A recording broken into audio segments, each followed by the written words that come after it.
The Biden administration moved very fast, very early to secure supply chains and support American industry through three bills primarily: the CHIPS Act, the Bipartisan Infrastructure Law, and the Inflation Reduction Act.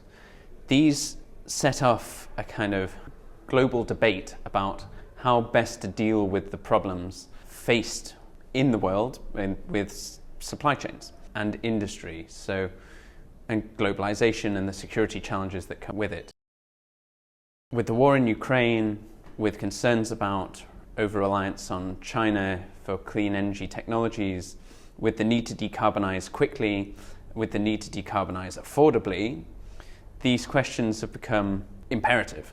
And then the size of these industries is getting larger and larger and is increasingly geopolitically significant. By 2035, the IEA expects that income from new energy technologies in China, clean energy technologies, will be equivalent to oil revenues of Saudi Arabia and the United Arab Emirates combined. So these are geopolitically significant industries and revenue sources for a variety of reasons.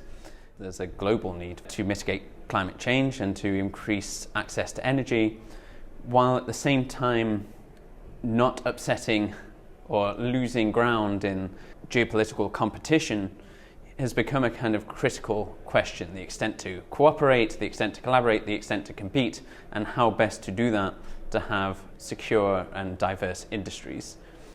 What has emerged are three centers of gravity, as we call them in our latest paper: the US, the EU, and China as the largest markets, all adopting different approaches to the market. The US has tended to impose its security requirements on suppliers, so restrictions on where you can get goods, do business if you want to receive subsidies in the US, where you can locate. The EU, by contrast, has had less of those kind of restrictions, but more policy priorities, so environmental priorities, social and governance priorities, which are extended extraterritorially to the supply chain through various regulations and legislation.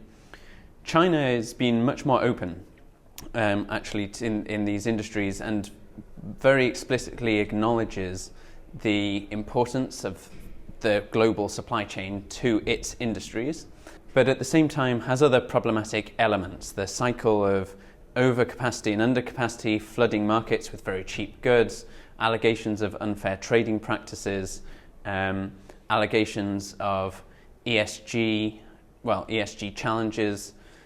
These create other problems for suppliers.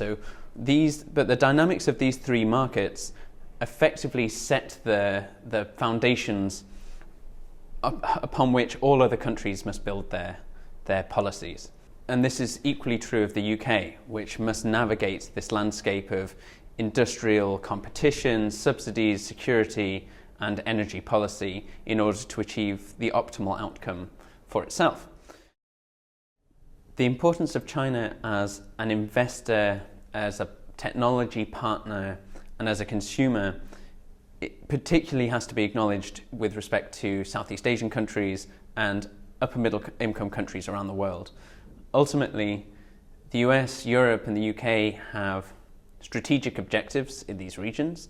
We need partners. The industrial policies that are adopted, or that we adopt, will impact the potential for partnership. So policies that exclude countries like Indonesia, Malaysia, the Philippines, Thailand from European or UK or US supply chains, or disadvantage them through subsidies, tariffs, non-tariff barriers, risk pushing these countries closer, or creating a push factor to push these countries more closely into alignment with China politically as these industries grow and become increasingly important. Indonesia is a good example of that, where nickel and copper production, solar panels, manufacturing aspirations are a key part of Indonesia's economic plan. To create barriers to that is not only to restrict your investment potential, but also to push Indonesia away politically. For all that China has all the advantages and the US and Europe have enormous markets and